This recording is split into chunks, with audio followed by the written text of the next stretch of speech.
Hello guys, ഇന്നത്തെ ഒരു video എന്ന് പറയുന്നത് ഖത്തർ ഗവൺമെൻറ് എന്തുകൊണ്ട് 9 വർഷക്കാലം എനിക്ക് ഡ്രൈവിംഗ് ലൈസൻസ് തന്നില്ല, എന്തുകൊണ്ട് ഡ്രൈവിംഗ് ലൈസൻസിന് അപ്ലൈ ചെയ്യാൻ പോലും എന്നെ സമ്മതിച്ചില്ല. 9 വർഷക്കാലം എനിക്ക് എന്ത് പറ്റി, ഞാൻ എന്ത് ചെയ്തു. ഇന്ന് പേഴ്സണൽ ആയിട്ടുള്ള എൻ്റെ റിയൽ ലൈഫ് എക്സ്പീരിയൻസ് ആണ് ഞാൻ ഇവിടെ ഷെയർ ചെയ്യാൻ പോകുന്നത്. നിങ്ങൾക്ക് അങ്ങനെ ഒരു ബുദ്ധിമുട്ട് വന്നു കഴിഞ്ഞാൽ നിങ്ങൾ എന്ത് ചെയ്യണം, എന്ത് ചെയ്യരുത് എന്നതിനെ കുറിച്ചിട്ട് ഞാൻ ഈ വീഡിയോയിൽ പറയുന്നുണ്ട്. അപ്പോൾ ഇത് കുറച്ചും കൂടി എൻ്റെ പേഴ്സണൽ ആയിട്ടുള്ള ഒരു സ്റ്റോറി ആയിരിക്കും. അതല്ലാണ്ട് ഖത്തർ ഡ്രൈവിംഗ് ലൈസൻസിനെ കുറിച്ചിട്ട് എന്തെങ്കിലും അറിയണമെന്ന് താല്പര്യമുള്ള ആൾക്കാരാണെങ്കിൽ കംപ്ലീറ്റ് ആയിട്ടുള്ള ഒരു ഇൻഫർമേഷൻ ഇട്ടിട്ടുള്ള ഒരു വീഡിയോ ഞാൻ തൊട്ടടുത്ത് തന്നെ അപ്ലോഡ് ചെയ്യുന്നുണ്ട്. നിങ്ങൾ ചാനൽ സബ്സ്ക്രൈബ് ചെയ്ത് വെക്കുക. അങ്ങനെ നമ്മൾ തിരിച്ച് നമ്മളുടെ സബ്ജക്റ്റിലേക്ക് വരികയാണ്. എന്തുകൊണ്ട് 9 വർഷക്കാലം എനിക്ക് ലൈസൻസിന് വേണ്ടിയിട്ട് അപ്ലൈ ചെയ്യാൻ പറ്റിയില്ല. Ladies and gentlemen, boys and girls, എല്ലാവർക്കും ദ പാണ്ടീസിന്റെ പുതിയൊരു വീഡിയോ എപ്പിസോഡിലേക്ക് സ്വാഗതം.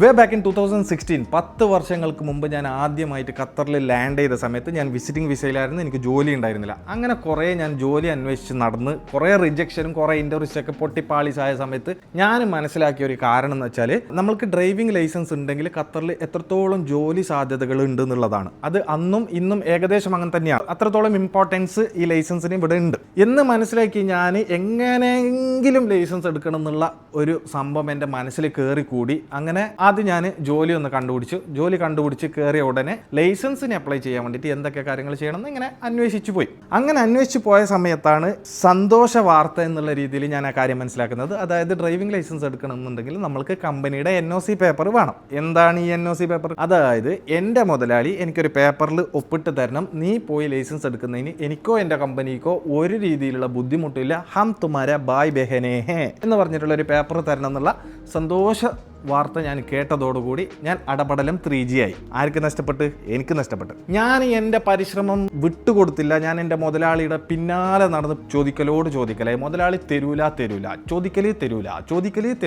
എൻ്റെ മുതലാളി എങ്ങാനും ചിലപ്പോൾ വിചാരിച്ചാണ് ഇവനിക്കെങ്ങാനും ഞാൻ NOC പേപ്പർ കൊടുക്കുകയാണെങ്കിൽ ഇവന് ലൈസൻസിന് അപ്ലൈ ചെയ്യും. ലൈസൻസ് കിട്ടിക്കഴിഞ്ഞാൽ ഇവന് വേറെ പണി നോക്കും. വേറെ പണി കിട്ടിക്കഴിഞ്ഞാൽ ഇവന് ഇവിടുന്ന് റിസൈൻ ചെയ്ത് പോകും. ഇവന് റിസൈൻ ചെയ്ത് പോയി കഴിഞ്ഞാൽ എൻ്റെ കമ്പനി പൂട്ടും. എൻ്റെ കമ്പനി പൂട്ടിക്കഴിഞ്ഞാൽ എനിക്ക് നെക്സ്റ്റ് ആവും. ഞാൻ നാട്ടിൽ പോകേണ്ടി വരും. ഞാൻ നാട്ടിൽ സെറ്റിൽ ആവേണ്ടി ടൂ മച്ച് പ്രോബ്ലം എന്ന് വിചാരിച്ച് എൻ്റെ മുതലാളി എനിക്ക് ആ സാധനം തന്നില്ല. ആർക്ക് നഷ്ടപ്പെട്ട്? എനിക്ക് നഷ്ടപ്പെട്ടു. അങ്ങനെ അത് കഴിഞ്ഞിട്ട് വീണ്ടും ഞാൻ ഒരു 1-2 വർഷം കഴിഞ്ഞിട്ട് അവിടെ നിന്ന് ഇറങ്ങി വേറൊരു കമ്പനിയിൽ ജോലി ചെയ്തു. അവിടെയും ഏകദേശം സിമിലർ ആയിട്ടുള്ള പ്രശ്നങ്ങൾ ഉണ്ടായിരുന്നു. ഇതൊക്കെ കഴിഞ്ഞിട്ട് ഒരു പോയിന്റ് എത്തുന്ന സമയത്ത് എനിക്കാണെങ്കിൽ ഒരു ജോലിയും ഇല്ല, ഒരു കൂലിയും ഇല്ല. ഞാൻ വീണ്ടും വിസിറ്റിംഗ് വിസയിൽ നാട്ടിൽ പോവും, തിരിച്ചു വരും. 3 മാസം ഇവിടെ നിൽക്കും, എന്തെങ്കിലും പണിയെടുക്കും, വിസിറ്റിങ്ങിന്റെ കാലാവധി കഴിയുമ്പോൾ നാട്ടിൽ പോവും, തിരിച്ചു വരും. ഇത് തന്നെയായിരുന്നു ആ ഒരു സമയത്ത് ചെയ്തുകൊണ്ടുണ്ടായിരുന്നു. ഈ സമയത്താണ് ഖത്തർ ഗവൺമെന്റ് വീണ്ടും എന്നെ സന്തോഷിപ്പിക്കാൻ വേണ്ടിയിട്ട് പുതിയൊരു നിയമം പാസ്സാക്കി വരുന്നത്. അതായത് ഇനി NOC പേപ്പർ എന്നുള്ള ഒരു സംഭവം ഇല്ല, ഏത് അണ്ടനും മണ്ടനും പോയിട്ട് ഡ്രൈവിംഗ് ലൈസൻസിന് എടുക്കാൻ പറ്റും എന്നുള്ളത്. സന്തോഷമായില്ല എനിക്ക്. പക്ഷെ പ്രശ്നം എന്ന് വെച്ചാൽ എനിക്ക് ജോലി ഉണ്ടായിരുന്നില്ല, എനിക്കൊരു വിസ ഉണ്ടായിരുന്നില്ല. ആദ്യം എനിക്ക് ജോലിയും വിസ ഉണ്ടായിരുന്ന സമയത്ത് എനിക്ക് NOC കിട്ടിയില്ല.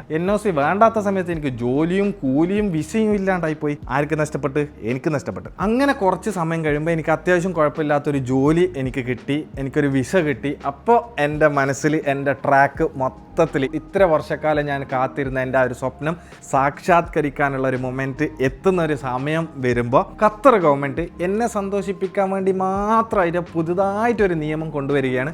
എല്ലാ അണ്ടനും ഇനി ലൈസൻസ് എടുക്കാൻ പറ്റൂല. എലിജിബിൾ കാറ്റഗറിയിൽ പെട്ട പ്രൊഫഷനിലുള്ള ആൾക്കാർക്ക് മാത്രമേ ലൈസൻസ് എടുക്കാൻ പറ്റുള്ളൂ എന്നുള്ളത്. എൻ്റെ നല്ലൊരു സമയം എന്ന് പറയട്ടെ ഗൈസ്. എനിക്ക് പുതുതായിട്ട് കിട്ടിയ ജോലിയിൽ അവിടുന്ന് കിട്ടിയ വിസ ആണെങ്കിൽ ലേബർ പ്രൊഫഷൻ ആയിരുന്നു. Labour profession which is non eligible category for applying for Qatar driving licence. കുടുങ്ങിയില്ല ഞാൻ. ആർക്ക് നഷ്ടപ്പെട്ട്? എനിക്ക് നഷ്ടപ്പെട്ട്. പക്ഷെ അന്നും തളരാണ്ട് എൻ്റെ സ്വപ്നത്തിൻ്റെ പിന്നാലെ ആയിരുന്നു ഞാൻ അന്വേഷിച്ച് നടന്നു പോകുമ്പോൾ എനിക്ക് മനസ്സിലായി നമ്മൾക്ക്, അതായത് നോൺ എലിജിബിൾ പ്രൊഫഷനെ എലിജിബിൾ പ്രൊഫഷനായിട്ട് കൺവേർട്ട് ചെയ്തിട്ട് മാറ്റിയെടുക്കാൻ പറ്റും എന്നുള്ളത് മനസ്സിലാക്കിയതോടുകൂടി ഞാൻ എൻ്റെ കമ്പനീൻ്റെ കാല് പിടിക്കാൻ തുടങ്ങി. എങ്ങനെയെങ്കിലും എൻ്റെ പ്രൊഫഷൻ ഒന്ന് മാറ്റിത്താൻ എൻ്റെ മുതലാളി എന്ന് പറഞ്ഞിട്ട് എങ്ങനെ പിന്നാലെ നടക്കാൻ തുടങ്ങി. കുറേ നടന്നു. ഇന്ന് ശരിയാക്കാം, നാളെ ശരിയാക്കാം, മറ്റന്നാൾ ശരിയാക്കാം എന്നിങ്ങനെ പറഞ്ഞു. ഒരാഴ്ച, ഒരു മാസമായി, ഒരു വർഷമായി, 1.5 വർഷമായി, 2-2.5 വർഷം കഴിഞ്ഞിട്ട് 3ാമത്തെ വർഷം എത്തുമ്പോൾ അൽഹംദുലില്ലാ ഞാൻ ആ കമ്പനിയിൽ നിന്ന് നൈസായിട്ട് റിസൈൻ ചെയ്ത് പോയി. കിട്ടിയോ എനിക്ക് ലൈസൻസ്? ഇല്ല.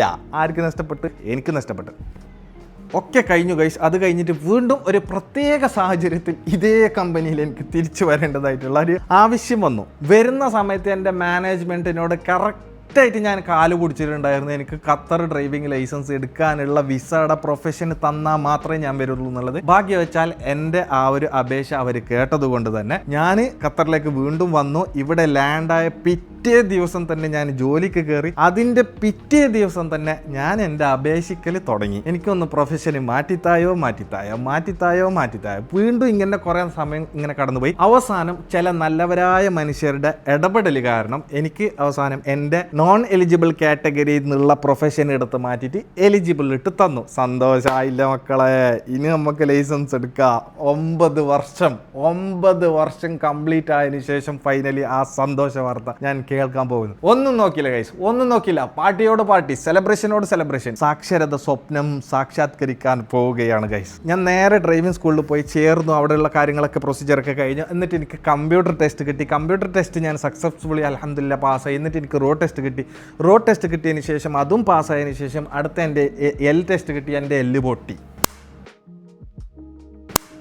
എൻ്റെ എല്ല് പൊട്ടിയതോടുകൂടി ആ ഒരാഴ്ച കാലം എനിക്ക് എൻ്റെ ഉറക്കം നഷ്ടപ്പെട്ടു. ഫുഡില്ല, ഊണില്ല, ഉറക്കമില്ല, കഷ്ടപ്പാട്, ദാരിദ്ര്യം, പട്ടിണി, പരിതാപം, ഷുഗർ, പ്രഷർ, കൊളസ്ട്രോൾ പറയേണ്ട ഈ സകലമായ പ്രശ്നങ്ങളും എൻ്റെ ഈ ചെറിയ കുഞ്ഞ് തലയിലിട്ട് ഞാൻ ഇങ്ങനെ ഉരുട്ടി നടന്നു. അവസാനം പൊട്ടിയ എല്ല് ഞാൻ ഒരാഴ്ച കഴിയുമ്പോൾ ശരിയാക്കി. എന്നിട്ട് പി ടെസ്റ്റിന് പോയി. പി ടെസ്റ്റും കിട്ടിയ സമയത്ത് എൻ്റെ കയ്യിൽ വെച്ച് തന്നില്ല മക്കളെ ഈ സാധനം.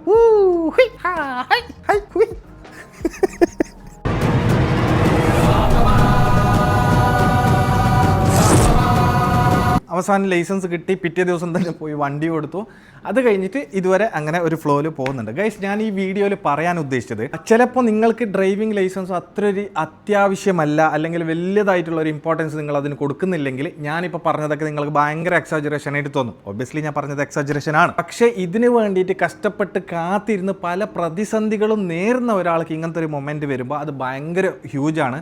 ഇനിയും കുറേ ആൾക്കാർ ഇങ്ങനത്തെ കുറേ പ്രശ്നങ്ങൾ കൊണ്ട് ഇവിടെ സർവൈവ് ചെയ്ത് പോകുന്നുണ്ട്. പക്ഷേ എനിവേ, ഇനി നിങ്ങൾക്ക് ഇങ്ങനത്തെ ഒരു പ്രശ്നം ഉണ്ടെങ്കിൽ, അതായത് പ്രൊഫഷൻ്റെ പ്രശ്നം ഉണ്ടെങ്കിൽ അത് മാറ്റിയാലേ നിങ്ങൾക്ക് ലൈസൻസ് എടുക്കാൻ പറ്റുള്ളൂ ഗൈസ്. അതിനുള്ള ലീഗലായിട്ടുള്ള വേ എന്ന് പറയുന്നത് നിങ്ങളുടെ കമ്പനീൻ്റെ മുതലാളിനോടോ മന്ദൂബിനോടോ റിക്വസ്റ്റ് ചെയ്യുക. 10 മിനിറ്റിൽ ഓൺലൈനിൽ ചെയ്യുന്ന പരിപാടിയുള്ളൂ, 200 റിയാലിൻ്റെ ചിലവുള്ള പരിപാടിയേ ഉള്ളൂ. പക്ഷേ ചില കമ്പനികൾ അത് ചെയ്തു കൊടുക്കാൻ തയ്യാറാവുന്നില്ല. എന്തുകൊണ്ടാണെന്ന് നമ്മൾക്ക് ഇപ്പോഴും അറിയില്ല. നിങ്ങൾ പറ്റുന്നതിൻ്റെ പരമാവധി അവരുടെ പിന്നാലെ നടന്നിട്ട് അവരോട് ചോദിച്ച് റിക്വസ്റ്റ് ചെയ്ത് അത് മേടിച്ചെടുക്കാണ്ടല്ലാണ്ട് വേറെ വഴികളില്ല. ഇല്ലീഗലായിട്ട് ഇനി എന്തെങ്കിലും വഴികളുണ്ടോ എന്ന് നമ്മൾക്കറിയില്ല. അത് റെക്കമെൻഡ് ചെയ്യുന്നതുമല്ല. അതുകൊണ്ട് ലീഗലായിട്ട് തന്നെ ചെയ്യാൻ ശ്രമിക്കുക. അപ്പോൾ ഇതുവരെ നിങ്ങൾ എൻ്റെ പ്രഹസനം കേട്ടിട്ടുണ്ടെങ്കിൽ നിങ്ങളോട് വളരെയധികം മനസ്സറിഞ്ഞൊരു നന്ദി ഞാൻ പറയുകയാണ്. ദുനിയാവിൻ്റെ ഏത് കോണിലും വേണമെങ്കിലും ഇരുന്നോളി. സുഖമായിട്ടും സന്തോഷമായിട്ടും അടിച്ചു പൊളിച്ച് ലാവിഷായിട്ടിരിക്കുക. Thank you. സബ്സ്ക്രൈബ്.